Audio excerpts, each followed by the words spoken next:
veja só que são várias etapas dessa absorção.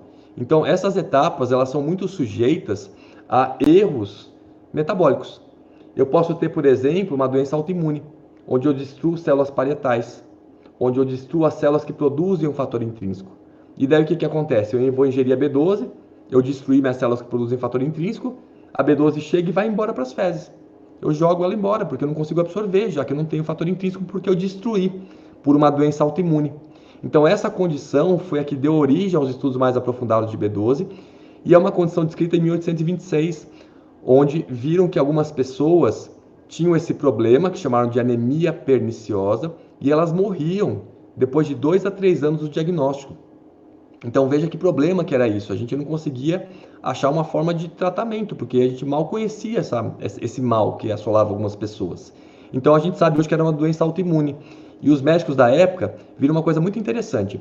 Eles, avaliando esses pacientes, eles pensavam assim, olha, tem alguma coisa que vem da dieta, então é um fator extrínseco ao corpo, que tem que se ligar com alguma coisa que está dentro do estômago, que é o fator intrínseco.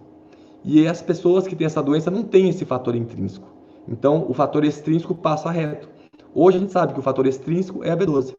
E o fator intrínseco continuou com esse nome fator intrínseco. Tá? Então, essa solução terapêutica, ela veio com o passar do tempo, onde foi possível usar doses mais altas de B12 para poder fazer uma absorção independente de fator intrínseco. E é isso que eu vou conversar com vocês também ao longo dessa aula, porque a gente, quando olha para essa fisiologia, a primeira coisa que a gente pensa é o seguinte: se eu não tiver o estômago, se o paciente fez um bypass, fez uma cirurgia bariátrica, fez uma gastrectomia porque tinha um câncer gástrico, se não tem estômago, como é que eu vou absorver a B12? Então, você não vai absorver a B12 por via alimentar, o que vem na comida. Mas doses altas de B12, elas entram por difusão. Ao encostar a B12 em qualquer mucosa, ela entra. Tem estudos com uso de B12, por exemplo, na verdade tem um estudo com a B12 intranasal. Sobe a B12 no sangue, intranasal, encostou na mucosa. Sublingual funciona, via oral funciona, mesmo para quem não tem estômago, se você souber usar a dose certa. Então, essa questão que a gente tem de usar a via injetável, eu vou mostrar para vocês que já caiu por terra faz tempo. Tá? Desde a década de 60, a gente já tem vários estudos mostrando correção de B12 baixa em pacientes com anemia perniciosa, usando a B12 por via oral. Isso não é nenhuma novidade, nós temos meta-análise que eu vou te mostrar nessa aula. Doença inflamatória intestinal, anemia perniciosa, dificuldade para mastigar o alimento, que eu não consigo liberar essa B12, né? Ressecção gástrica, enfim, tem várias condições. E essas condições são as condições que levam algumas pessoas equivocadamente a dizer que não dá para usar a vitamina B12 por via oral na correção dessa deficiência. Eu vou mostrar para vocês que todas essas deficiências são corrigidas, todas essas condições, né, são corrigidas frente à falta de B12 com a B12 por via oral. Não precisa nem ser sublingual não, por via oral mesmo, tá? Vai chegar daqui a pouquinho nessa parte da aula. E eu quero te falar um pouco mais desse, porque eu acho que esse resumo que foi feito aqui, ele é muito claro para mostrar para a gente sobre essa questão da funcionalidade. Olha que interessante, aqui a gente vai ter nesse eixo, que é o eixo aqui horizontal, os níveis de vitamina B12. Então, aqui vai de 200 a 800. Só que aquela medida que não é que a gente usa no Brasil. Então, eu já converti. Esse nível que está marcado aqui em 400, na realidade equivale ao nosso exame laboratorial no Brasil, o valor de B12 de 542. E aqui ele marcou a homocisteína e aqui o ácido metilmalônico. Lembra que é aquele marcador mais importante para ver a falta de B12. E olha o que acontece. Conforme a B12 vai subindo dentro da faixa de normalidade, olha como vai abaixando a homocisteína e olha como vai abaixando o ácido metilmalônico. Então, o que acontece? Se eu considerar a faixa de corte aqui, eu considero que a pessoa não está no fim da linha da deficiência, mas eu não considero que ela está metabolicamente na sua melhor performance, na sua melhor condição. E eu vou ampliar essa parte aqui para ficar mais fácil de vocês enxergarem. Olha só. Veja que a B12 vai subindo e o ácido metilmalônico vai abaixando. Esse valor aqui, ó, de 542, olha só a diferença. Né? E aí, essa faixa aqui, que é uma faixa de dentro de normalidade, é chamada faixa de deficiência subclínica de B12. Eu diria que não é uma deficiência subclínica, a gente faz um subdiagnóstico, porque aqui já é claro para a gente. E essa é a faixa onde a gente tem um aumento importante de defeitos do tubo neural, de declínio cognitivo, aumenta a doença de Alzheimer, atrofia cerebral, danos na substância branca cerebral, acidente vascular cerebral, piora de quadro depressivo, de neuropatia, de alteração possíveis ósseas e de dano ao DNA. Então, se eu considerar que eu vou deixar o meu paciente aqui com esse nível lá embaixo, quer dizer que eu estou ignorando que eu posso otimizar a função dela para a prevenção de vários outros elementos. Então, nós temos vários estudos que questionam fortemente essa faixa que nós temos hoje, que é uma faixa baixinha, para que a gente tenha uma segurança do uso da B12. Então, o que os autores colocam aqui de uma forma muito interessante é o seguinte: se a B12 suplementada e efetivamente absorvida permanecesse inalterada sob o transporte e processamento celular, elas poderiam ser chamadas de coenzimas prontas para uso, e não são, tá? Olha só, todas as formas de B12 seguem a mesma rota comum de oxidação, redução na célula. Então, o trabalho celular é o mesmo para metil, para ciano, para hidróxido, para adenosil. Qualquer uma que você usar, você vai ter que desmontar e remontar. Então, por esse aspecto, não tem nenhuma vantagem de você usar metil no lugar da ciano. Alguém vai falar assim, poxa, mas e o cianeto? Né? Porque tem o radical CN, que é o cianeto. O cianeto, a gente não tem estoque corporal. Ele é de excreção livre direto. Alguns alimentos que a gente come tem cianeto, né? Então, puxa, comer um pouquinho, será que seria ruim se eu estou usando a cianocobalamina? Não tem relato de intoxicação com cianeto da B12, na literatura não tem. A gente não tem manifestação nenhuma. E alguns autores sugerem que não se use a ciano para o paciente renal crônico, porque como a função renal não está preservada, ele poderia teoricamente subir os seus níveis de cianeto e aí ter algum efeito. Na prática se usa muito na nefrologia, há tempos atrás se usava bastante, sem nenhuma manifestação, mas por segurança os autores pedem para não usar. E durante um processo infeccioso, né, que alguns autores sugerem para você não usar durante um processo infeccioso. Essas são as únicas condições que teria, teoricamente, alguma contraindicação, tá? Então, do ponto de vista de incorporação, quando você usa metil e a ciano, mesma coisa. Elas vão ser desmontadas igualmente e montadas num outro formato. E aí, já que a gente tá falando do assunto, olha só. Tanto a metil quanto a ciano são desmontadas metabolicamente. A metil não entra na corrente sanguínea como essa metil de fábrica, porque ela é desmontada e montada. Então não há diferença no esforço metabólico para lidar com a metil ou com a ciano. Publicação de 2021, tá? Só para a gente ter uma referência aí dessa informação. E aí, olha que interessante. Deixa eu explicar isso para vocês. Pera aí. Eu trabalho com a vitamina B12 há mais de 20 anos, tá? Então eu tenho uma experiência prática, clínica bastante completa dela, tá? Ué, cadê aqui? Eu tenho uma experiência grande e quando eu comecei a trabalhar, a gente só tinha a via injetável na forma de ciano ou hidroxi e a gente tinha a cianocobalamina, não tinha metil. Então, vários pacientes que eu já acompanhava há bastante tempo, que a gente mantinha um nível super bom de vitamina B12, a gente no sangue, quando chegou a metil, eles quiseram trocar a ciano para metil. E a gente via que essas pessoas voltavam usando a mesma dose com a B12 bem mais baixa. Daí você fala, ué, o que está acontecendo? Por que a B12 abaixou? Daí eu pedi o relatório ali para a farmácia, para ver se estava nas conformidades técnicas, estava tudo certo, e a B12 não se mantinha no mesmo nível. E aí começaram a surgir trabalhos mostrando que a B12, na forma de metil, é menos estável ao armazenamento. Então, quando você usa metil, você manipulou, por exemplo, ela vai degradando ao longo dos meses, enquanto a ciano é mais estável. Então, ao usar ciano, você tem uma dose que é a dose que você prescreveu por muito mais tempo do que é a metil. E é interessante, né, a gente vê aqui uma das publicações que eu trouxe para te mostrar, é um estudo que fez uma avaliação da eficácia da suplementação de metil com cianocobalamina na manutenção dos níveis de transcobalamina 2, que é aquele transportador que transporta a B12 ativa, e indivíduos que seguiam uma dieta vegana, plant-based.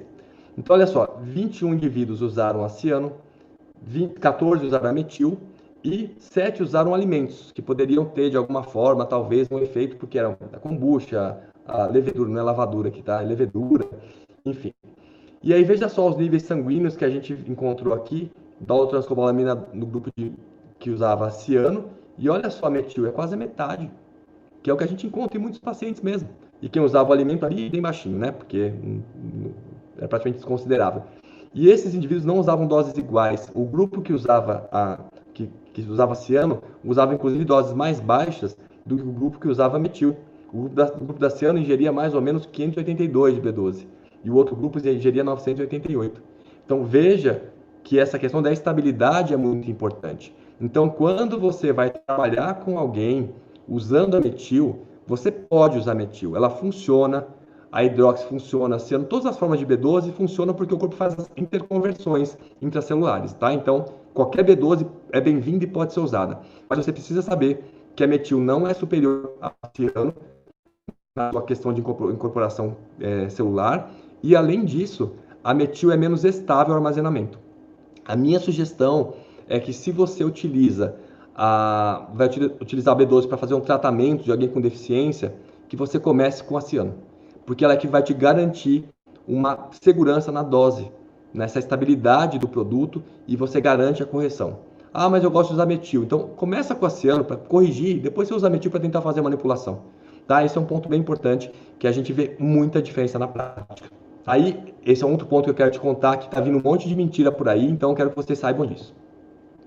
Algumas pessoas têm falado que a gente não pode usar a vitamina B12 por via oral para quem tem distúrbio gastrointestinal.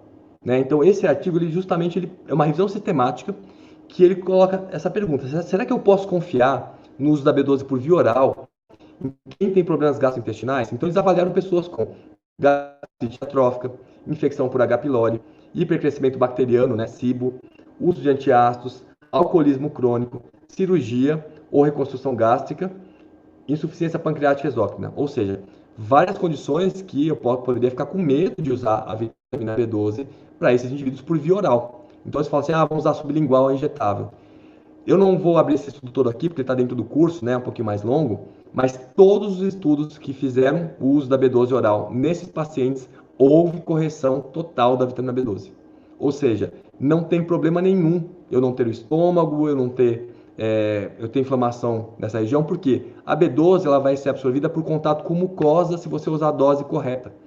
Então eu vou mostrar para vocês que tem algumas questões aí sobre doses que a gente vai usar, que isso aqui serviria para atrapalhar essas condições todas as pessoas que têm só a B12 alimentar, que vem aquela quantidade baixinha, aí bagunçou, se eu não tenho fator intrínseco, se eu não tenho acidez no estômago, se eu perdi ali o ilho terminal, né, por uma cirurgia, para essas pessoas atrapalharia muito mesmo. Mas quando você usa o suplemento, que é uma dose mais alta, é por difusão, encostou no nariz, na mucosa nasal, na boca, qualquer parte do trato gastrointestinal, você absorve. Então a gente resolve essa situação, a gente pula essa parte desses elementos que atrapalhariam o processo digestivo. Tá? Então, importante aqui para a gente, quando a gente pensa em dosagem, inclusive de B12, né? Olha só. A literatura não aborda o tempo de tratamento específico, mas as curvas mostram que, com o uso da B12 por via oral, há uma elevação abrupta nos primeiros 7 a 14 dias e uma elevação progressiva nos primeiros 2 a 3 meses de tratamento. Então, quando você começa a usar B12, ela sobe rápido por 1 a 2 semanas e ela continua subindo por pelo menos 2 a 3 meses. E essa informação é muito importante para que a gente não caia em algumas orientações equivocadas que a gente encontra por vários profissionais, como doses que a gente teria que usar para manter um nível bom, né, por estudos que avaliaram um tempo curto, por exemplo, um tempo que não foi suficiente para ver o nível final. E tem várias recomendações erradas que a gente tem visto por aí, por não considerar que é importante esse tempo de 2 a 3 meses. Tá? Eu queria desmistificar uma coisa que cada vez mais eu ouço que não é verdade, dizendo que a via sublingual ela é melhor do que a via oral. Olha só, esse aqui é um estudo onde foi oferecido 500 microgramas de B12, aqui em branco, na via sublingual, aqui na via oral isolada e aqui na via oral em uso de polivitamínicos. E veja que o nível sérico começou nesse valor aqui e subiu igualmente após 8 semanas em todos os grupos. Esse é um dos estudos, eu não vou trazer mais aqui porque o nosso tempo é mais curto, né? Mas nosso curso tem todos eles apresentados.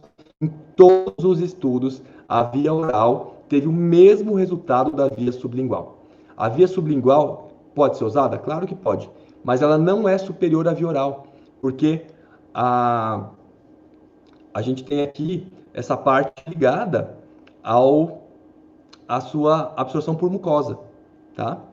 Então, a gente vai ter essa tranquilidade aqui com o ajuste, tá? Então, tanto faz você usar a sublingual ou a via oral, o resultado é o mesmo. Não há superioridade no uso da via sublingual, nem para pessoas que têm problemas no trato gastrointestinal, tá?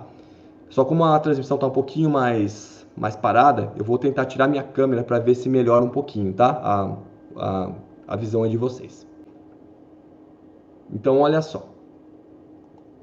A gente vai ter essa revisão, que é uma das revisões que não é tão nova não, tá? Porque o que veio depois também eu mostro no curso e todos mantêm o mesmo olhar. Avaliação da vitamina B12 intramuscular versus a B12 usando a B12 por via oral, né? Para avaliar o tratamento da deficiência. A administração de 1.000 a 2.000 microgramas por dia de B12 é tão efetivo por via oral, é tão efetiva quanto a via intramuscular para tratar pacientes com sintomas neurológicos e hematológicos. Tá? Tem muita publicação mostrando isso, todas elas mostram a mesma coisa. Tá? Então, quando a gente fala assim, olha, você não precisa usar mais a injeção, pode usar só via oral, isso tem um respaldo científico enorme. Só que o que acontece? Como a gente tem uma visão da fisiologia lá da faculdade, mas o fator intrínseco não vai ter acidez. Gente, é um outro sistema. O tratamento é dose maciça. Dose alta é dose por difusão de membrana. Não é dose que vai usar aqueles recursos do trato gastrointestinal, acidez, fator intrínseco. Não tem nada disso. Vai entrar tudo por arrastão, difusão mesmo. E por isso a gente tem tanta segurança em usar a via oral no lugar da intramuscular, se usar a dose certa. Então, para tratamento dessas condições de anemia perniciosa, de bypass, né, gastrectomia total, a gente vai ter que usar doses que são assim, 1.000 geralmente. No curso eu ensino a personalizar a dose, tá? Porque tem pacientes que vão ficar bem com 500, com 800, com 1.000, com 1.500, então tem como a gente personalizar, tá? Mas de forma geral, para a gente já não fazer uma coisa errada, dose de tratamento é dose acima de 1.000 por dia, por via oral. Pode ser via oral, não precisa ser sublingual, pode ser ciano, não precisa ser metil, tá? Todas elas funcionam. Esse slide aqui é muito importante. Esse aqui eu queria te frisar aqui para você um elemento bem importante do processo absortivo. Olha só. Aqui a gente está vendo quanto é que a gente absorve de B12 por via oral. Então, veja, uma pessoa que tem absorção normal da B12 e uma pessoa que não absorve bem. Quando você usa 1 micrograma, e aliás, deixa eu fazer um parênteses aqui, ó, tá? Equalizar. A quantidade de B12 que precisa chegar no seu sangue diariamente para que você mantenha a produção das células vermelhas, precisa chegar ali na medula óssea 1 micrograma de B12 para que você mantenha a função última que fica deficiente, que é a produção de células vermelhas. Então veja, se parar 1 micrograma de B12 no seu sangue ali e ficar por dia, você consegue manter as células vermelhas em produção.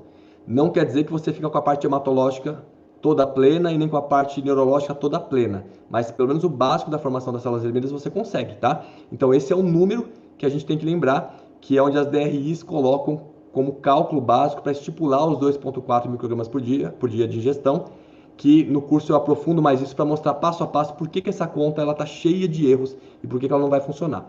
Mas nosso tempo aqui é curto, então eu queria só que você lembrasse que tem que ficar no seu sangue 1 micrograma de B12 por dia para que você garanta o mínimo dela, que é a formação das células vermelhas. Não é para você ficar bem, é para você não morrer de deficiência, tá? Então veja só, quando você usa 1 micrograma por via oral, você vai absorver 56%, absorve 0,56, opa, é pouquinho. Para quem tem uma absorção 0,01, puxa, 1,2% de 1 é nada, né? Então essa pessoa aqui ela vai ficar muito pior. Quando eu passo para 10 microgramas, a pessoa aqui com absorção normal absorve 1,6. Opa, já começa a melhorar. Né? Quem tem má absorção? 0,1. Não dá para nada. Daí eu passo para 50 microgramas. A pessoa com boa absorção absorve 1,5. Opa, não é tanto aqui, porque quanto maior a dose, menos eu absorvo. Veja que o percentual de absorção vai caindo conforme eu aumento a dose. E a pessoa que tem má absorção fica com 0,6 ali. Para 500, quem tem uma absorção normal absorve quase 10. E quem não absorve bem, opa, vai para 7, olha que maravilha. Eu já jogo 7 microgramas na corrente sanguínea, eu passo tranquilamente de 1. E quando a pessoa usa 1.000 microgramas, olha só, eu absorvo 13 em quem tem boa absorção e 12 em quem não tem. Então veja só, fica muito parecido. A gente tem nessa condição um valor equivalente. Não importa se a pessoa absorve bem ou se absorve mal, porque a B12 chegou em dose alta, encostou na mucosa e entrou. Então a gente faz correção. Então a gente vai ver que tem as recomendações, né, das DRIs de usar 2,4 microgramas, e pela União Vegetariana Internacional nós recomendamos o uso de 500 microgramas por dia para quem ainda não teve acompanhamento profissional. Isso tem uma base sólida, porque veja só, do ponto de vista da fisiologia, quando eu passo lá com a minha recomendação de 2 microgramas, por exemplo, para 500, poxa, é como se eu tivesse aumentando em 250 vezes a recomendação. Mas isso é o olhar externo, o olhar interno não é assim. Eu estou otimizando alguém que iria absorver 1 micrograma, usando 2 microgramas, né, absorver 1 micrograma, para absorver praticamente 10. Então, não é essa multiplicação de 250, é uma multiplicação por 10. E eu dou base para essa pessoa, com uma absorção, ter uma B12 suficiente em termos de absorção para cumprir função metabólica.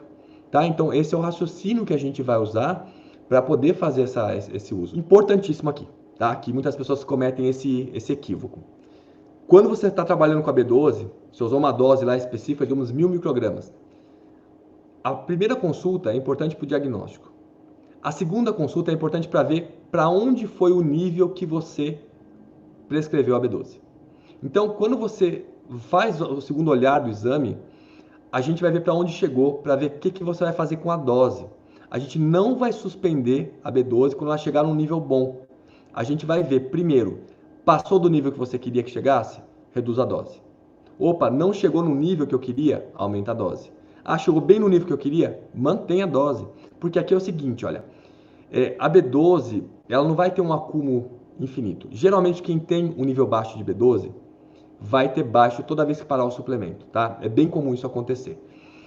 Então, o que acontece? Você foi lá, a pessoa estava com nível baixo e ela começou a suplementar. Então, chegou bastante suplemento, o nível sanguíneo vai subindo, subindo, subindo, subindo e fica equivalente ao nível que eu tenho no sangue. Se eu abaixar a dose da B12, o nível sanguíneo vai abaixar até ficar proporcional a ela. Então, eu tenho que fazer esse ajuste de acordo com o que eu quero. Se eu tirar a B12, a tendência é cair tudo de novo. Tá? Então, a literatura coloca que se você achou os distúrbios de absorção que poderiam estar causando a B12 baixa e você corrigiu, que ela vai subir e vai ficar. Isso é a minoria dos casos. É muito raro acontecer isso, porque a maior parte das pessoas, você vai baixar, vai cair tudo de novo, tá? Então, presta atenção nisso. E as pessoas pensam muito na toxicidade, né? Poxa, será que se eu usar aqui a B12, a gente, dose alta, não tem algum risco? Não tem risco, tá? Nenhum estudo mostrou toxicidade. Aqui, só para a gente ter uma ideia, o uso de 25 miligramas, lembra que a gente usa 1.000 a 2.000 microgramas, né? 1 a 2 miligramas. Então, estou usando aqui 25.000 microgramas de B12 parenteral por dia durante 10 dias, seguido de 25 por mês, durante 5 meses, não causou nenhuma toxicidade. E eu coloquei também no nosso curso um estudo feito com pacientes com esclerose lateral amiotrófica. Eles usavam a dose de 25.000 a 50.000, 2 a 3 vezes por semana, por 3 anos. Nenhum efeito de toxicidade. Então, é uma vitamina muito segura.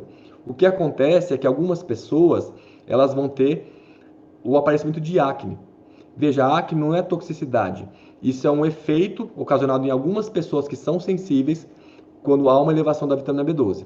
Tem algumas explicações para isso, e uma delas é que a B12 pode estimular a proliferação do Propionibacterium acnes, né, que na pele poderia aumentar a sua expressão ali e dar mais essas manifestações acneiformes.